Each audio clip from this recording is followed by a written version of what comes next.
Success is the most overused word because we talk about success. Oh, this guy, he's really successful. Not these motherfuckers. So let's say I'm working at a company. I'm the big boss. Let's say I'm a guy.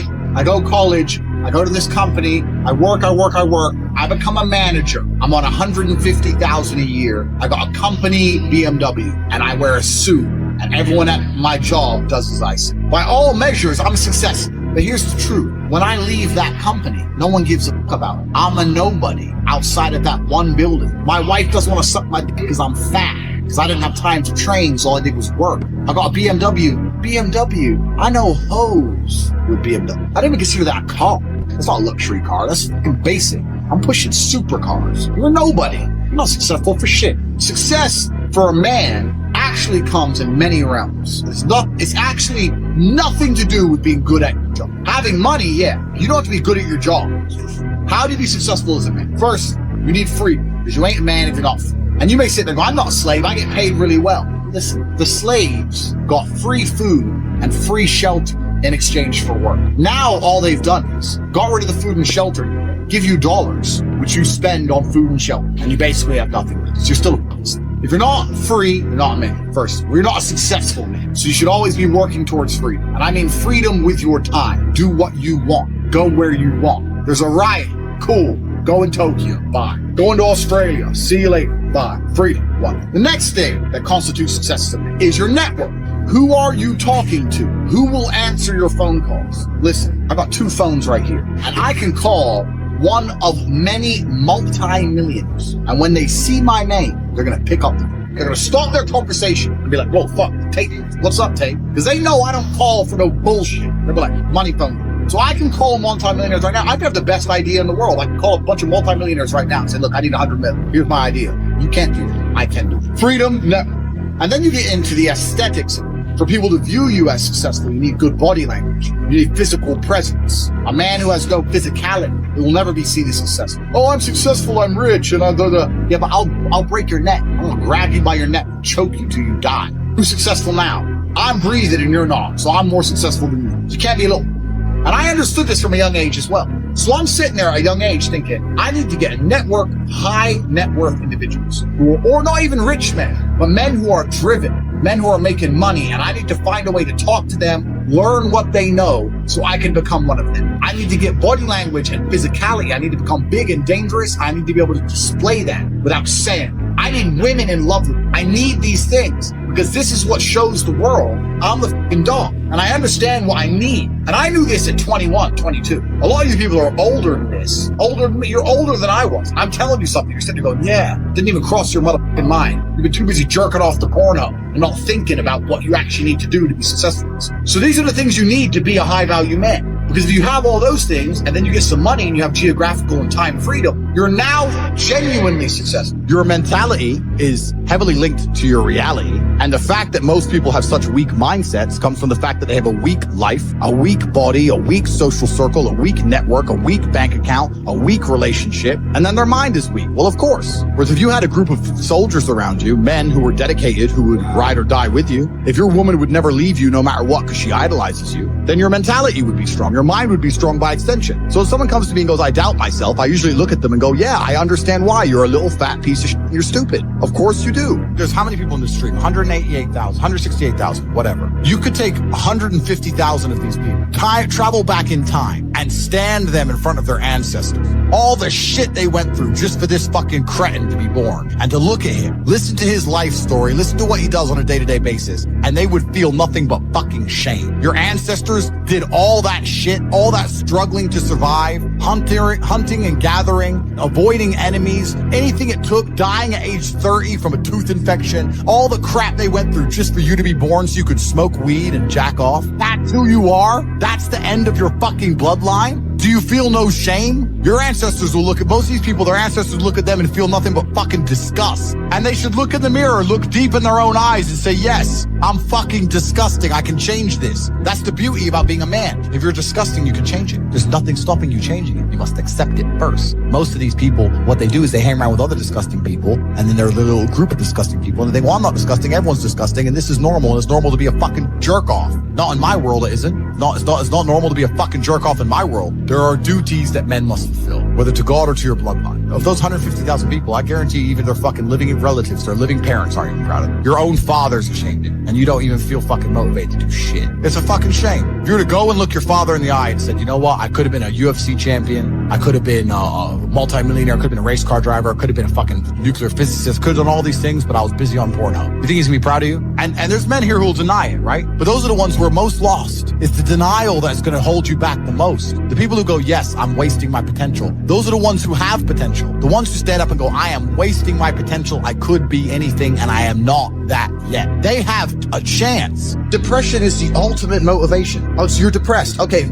so you come along to me and you tell me you're depressed. I expect to see a huge list of what you're achieving per day. If you're unhappy with your life and you're depressed, I don't expect you to be popping pills and sitting laying in bed. I expect you to give me a huge list of everything you're achieving per day. Depression's a fantastic motivation, but people are told the opposite. No, you should feel depressed. That's wrong. You should be happy anyway. Take the pills, stay home, take some time off. Complete garbage. You're depressed? Okay, get up, go for a run, lift more weights, make more money, get a second job. You can outrun depression. I'm a man who's always believed, and I think every man understands this, action over inaction. And I think it was General Patton who said, a good plan today is better than a perfect plan tomorrow. You gotta do something. You gotta do something fast. Just sitting around talking about it and hoping for things to get better. I don't know about you gentlemen, but every time I ran out of money in my bank and I thought I'm gonna sit around and hope for something to come, it never really worked out. It never worked out, It's like you can't be sitting around waiting for things to happen to you. Also, I think, especially in the West, a lot of people's problems are all in their mind. And I'm not saying that mental conditions aren't real, because absolutely some are. But I try and explain to people, look, the only thing on the planet you have genuine control over is your state of mind. Like, you can't even control your health. You might get hit by lightning. You can't control other people. You can't control the weather. You can't control anything. The only thing you can affect in genuine real time is how you feel in your head. If someone comes to me and goes, oh, I get really shy and anxious, I'll say, so? Like, not, oh, okay, that must be horrible. No, so? Do it anyway. Yeah, but I'm shy. I don't care. No one cares. The whole world doesn't care. If you could drop dead tomorrow, the world wouldn't care. The sun's still gonna rise. People are still gonna go to work. So you're gonna sit here and worry about speaking? As soon as you are granted life, you are guaranteed death. What you do in between is up to you. There are full-grown men waking up talking about, I just feel a bit down. You're not a fucking girl and you're not a kid. What do you mean you feel down? You're not in a trench in Ukraine. What do you mean you feel down? Name a period of human history where men were ever happy. You were either in a field plowing, in a field getting shot, marching at cannon, sitting home hoping the barbarian hordes don't arrive on horseback to decapitate your wife. When have men ever been happy ever? It's easier than it's ever been. You haven't even got to go to war. All you have to do is wake up, not be a dipshit, find some money, buy a half nice car, get a half nice apartment. Then you endlessly. You're still not happy? Well, then you're an idiot. Pain is the elixir of success. When people say this bad thing happened to me and I'm suffering, I say good. It is pain which is required. It's one of the elements in the chemical reaction. And the chemical reaction requires 5 particular distinct compounds, and you have 4 and you're missing 1. It simply doesn't work. Pain for a man is one of the most important elements in becoming successful. Batman is Batman because they killed his parents. If they did not kill his parents, he would not be Batman. You're supposed to suffer. You're supposed to take that pain. The worst thing that can happen to you as a man is you live a life with no pain in it. To be born into a rich family and have a nice, easy life and be given money, and you don't have to go to the gym and not have to train because you have bodyguards and sit around like a fuck up. You're going to be miserable and unhappy and a drug addict buying prostitutes. You're only going to have women who adore you. You're only going to feel confident in yourself and feel happy when you've been through hell and come out the other side. And you'll often notice that people who are better than you are people who have suffered more than you have suffered. It's difficult to train every day. It hurts. I don't want to. I wake up and I'm busy. I have other things to do. I don't feel like doing it, so I force myself to do it 7 days a week, 365 days a year, so that I know I'm the kind of person who can do what he doesn't want to do when it needs to be done. How can you ever outcompete me if I can force myself to do the things I don't want to do and you cannot? Discipline is absolutely essential for success, and you need to get very comfortable and very used to the idea of understanding that training is never the wrong decision. If you're in jail, you should train. If you are free, you should train. If you are rich, you should train. If you are poor, you should train. If you smoke, you should train. If you drink, you should train. If you don't drink, you should train. You cannot escape that hard work is always the correct decision. There is no time in any scenario when working hard is going to be the wrong answer. You should always try your very best in all things. If the path was easy, everybody would walk it and it would lead nowhere. 100 people start the path, 99 fall off because it is difficult, and the one person who makes it to the end gets the gold. If all 100 made it to the end and the gold was divided by 100, it wouldn't even be worth anything. There's a version of you that never sleeps in, never skips training, never wastes time. There's a version of you who never fails. It is waiting for you. Genuinely ask yourself a question. If you had done those things for the last 2 years, you never skipped a training, you never wasted time, you never scrolled TikTok, you never sat aimlessly on the internet typing in garbage, never played video games, you never wasted time, you never slept in, you were never lazy. There's this version of you. Imagine the person you would be. Genuinely imagine what you would look like. Imagine where you would live. Imagine the car you would drive. Imagine how much your woman would respect you. Imagine the love you would see in her eyes when she looks at you with adoration like a king. That person is waiting for you. And the only thing that's stopping you from being that person is your monumental laziness. That's what you should be trying to do. You should be trying to make money. Because if you're a normal person with a normal wage and a normal income and you're focusing on investments, you're making a big mistake. Because there's no way you can invest 500 pounds. It's going to grow into. Maybe you could pull off a lottery win shitcoin pump or something. But in general, with anything normal outside of this clown world garbage, which has vanished because the real world's back, because the last 2 years have been clown world. Now the real world's back and it's hard to make money again. There's nothing you can put 500 pounds in without doing any work, and it's just going to blow up and make you million, right? So if you don't have significant money to invest, you shouldn't be focusing on this. You should be focusing on how to make more money. Let's say you're a normal person, you're working a normal job, you're making $4,000 a month, and you pay all your bills and you're left with $1,000 a month. And then in your spare time, you're worried about how to spend that or how to invest that $1,000 a month. I think that's a waste of time. You should be far more worried about spending your time trying to make more money. Invest in knowledge or something like that. But investing in a coin, like I said, unless it's a lottery win. And I think the last 2 years have been a fantastic period of wealth creation. The money printers were on full, and it was full clown world, and it was bullshit. And a lot of people made money during the clown world and spent it all, and they now think they're going to continue to make money in clown world. Man. No, the real world is back. The brokies and the wagies, you're all going back to McDonald's. If you bought Who Dick coin and made $200,000, and you think you're going to be able to continue to do that for the rest of your life, you're a dumbass. That was a once in a lifetime generational gap where you could pull something off, and now it's back to the hard times. Even all the big tech companies, and the tech companies make money from the sky for free with pixels. They're cutting staff.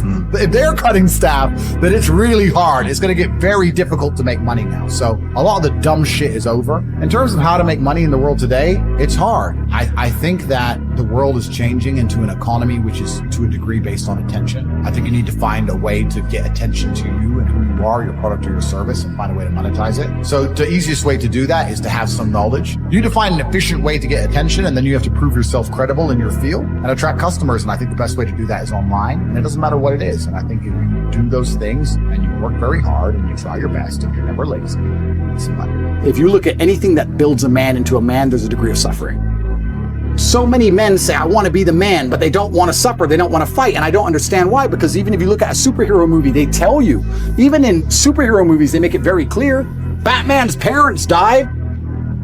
That's why he's Batman. It's very hard to become a man and have a man who's respected and has stories and is capable when he only had a nice life and nice experiences. It's usually the things that made you the best version of you are usually the worst things that happened to you. All the bad things have to happen. There's no way to get there without the bad things. Where do you find the strength when you're in these difficult situations? I always find the strength from my last name. I'm Andrew Tate. So I just have to do it. I'm in a Romanian jail cell. I wake up, there's cockroaches in my bed. They're all over my face. What am I going to cry? Am I going to go and sign a piece of paper and say I'm guilty? I'm going to sell my brother out? No, I'm going to take the cockroaches off my mouth. I'm going to do some push-ups because I'm Andrew Tate. When shit really gets hard, honor and courage and bravery and your last name is all you've ever had. Especially with men, none of them are bestowed with the things that the masculine essence needs to be a good man. You need pride, you need honor. Matrix Media, they say, why did you get so big? Because I'm telling the truth. I'm telling the truth, which every man knows is intrinsically true in his heart, because God has instilled him with a basic degree of morality of right and wrong. I'm saying things to a 17-year-old boy and he's going, he makes sense. I get it. Everything I was told so far just didn't quite click, but this does. And that's what they're so scared of. was talking about this the other day. I was talking about how I have a pet peeve, and one of my pet peeves is painkillers. And I was being typical me, and I was going over the top. And I was discussing with this guy. This guy said, have you got any aspirin? I said, there's no aspirin in my house. And he said, why? I said, brother, you are not facing 1% of the life difficulties I am facing. Think about it. No government's trying to lock you up. The Matrix isn't after you. They're not trying to frame you. Nobody wants you dead. When God finally gives you a tiny headache, to give you something to show you're half a man, a little bit of resilience, you pussy out and take an aspirin. Can't you just have a headache? Just have a headache. And not only just have a headache and don't mention it, because I don't care. So don't even talk about it. Nobody needs to know. What do you want? Do you want therapy? You want sympathy? Nobody cares you have a headache. Shut up. Like nearly any problem on earth, whether it's men's mental health, whether it's women's mental health, no matter what it is, whether it's crime, no matter what it is, how do you fix the problem? By building men of caliber, by building men of capability and status and honor and dignity, and by building men of ability to be good standing citizens who are respected by their peers. All of it comes back to improving men. All of it. Every single problem you can possibly name, it comes back to building strong men of capability who are respected. That's all. It's the baseline of humanity. Men always has been the baseline of humanity. And that's why nearly every problem we can name, all of them are in a direct negative correlation with masculinity. As masculinity plummets, all this garbage is going up through the roof. Is that a coincidence? Absolutely not, really not. It's you can literally see it with a graph, and you can see it happening. Saving the way men think and operate, growing a new generation of men who understand they have duty to themselves, their last name, and God, literally saves the world. All of it. Women respect men who stick by their principles and their beliefs, and the principles and beliefs of a man are always to do what he is supposed to do regardless of how he feels. You must train when you don't feel like training. You must protect when you don't feel like protecting. You must be a good man. And when you're actually a truly good man and a high value man, this is something I absolutely realized in jail. I have no problem suffering if the people I love are not suffering. My children are taken care of. The women I love are taken care of. My mother is taken care of. Everybody around me is fine. Even if they've removed me from my life and locked me in a jail cell, everybody I love is taken care of and is protected and is living good. I must suffer because I am a man. I am the head of my empire. I'm the head of the clan. Of course I will suffer, but the people I love are not suffering. This is what God has bestowed upon important men since the beginning of time. Not just important men, all men. The men in the Titanic as the boat was going down, about to be sucked into the icy cold water, some of the last thoughts in those men's head, I know, was at least I saw my daughter and my wife get on that boat. Absolutely. I'm happy to plunge into this ice cold water because there they are on that boat, away from danger. Everyone we love and everyone in the world who we care about was taken care of. And I said, Andrew, would you rather us both be at liberty, but someone else in our life suffer? Mum suffer? Our kids suffer? The mothers of our children suffer? No. I'm glad it was me. I'm glad I was the one who was suffering and everyone else was okay, because that's what being a man means. When you're a man, absolutely you're right. It is our job to suffer so the people around us do not suffer. And that's why if you're a man and you're waking up every day and you're not trying your very best to be important or upgrade yourself or upgrade your character, or you're lacking motivation, then you have a serious problem, because it is your job to be capable of dealing with the insurmountable pressure which God is going to put upon you so that when you suffer, everyone around you does well. Our lives are set up that even if they throw us in a dungeon today, everybody we love will be okay forever. And that is what's most important. That's the most important thing. That's success. And that was absolutely comforting in jail when we discussed that and we said, everyone we love is okay. You and I just have to make it through this. And that's absolutely and utterly comforting. And if you're a man sitting at home right now, you need to sit and say, okay, if they plucked me from my life, if they picked me up and threw me in a room and locked me in a jail cell, which can happen. Which can happen to anybody, especially as they continue these matrix attacks on masculinity as a whole. Would your wife have a roof over her head? Would your children eat? Would your family be okay? Think about these things. This is what you're working for. You're not working to make money so you can buy a Lamborghini. You're working to make money and you're thinking outside of the box and you're becoming your best version of yourself, so all the people around you will always be okay no matter what happens. It is your job as a man to suffer. And we did our job fantastically, absolutely and utterly as we should. We always will. And we always will. And everybody around us was okay. And that is extremely comforting in times of hardship, because we're built for suffering. We were absolutely and utterly built for suffering. No matter how close I came to crying inside of that jail cell, I knew all the people around me were safe and all the people around me could eat. And that's all I cared about. I used my phone calls. When I would call other people and they were asking me how I was, I'd say, we don't want to talk about me. How are you? Are you okay? Are you okay with the media pressure? Are you okay? Are your bills paid? Do you have money? Can you eat? I'm in a jail cell in Romania. I'm making sure that everyone I love is okay. I don't need them to sit and worry about me. I worry about them. I sat in a jail cell making sure I could fix the problems for the people I love outside in the free world from a dungeon. That is what a man does. And you must prepare and set up your life for that. You must be prepared to be plucked from life and understand that everybody around you who once relied on you will still be relying on you, even when you sit in that jail cell. It's still up to you. You are still the man of the household. You are still the top G of your life. Only you. And if you don't pay the bills, who's going to do it? Your wife's just going to what? Go get a job, get like 5 jobs and raise your kids? How's she going to do that?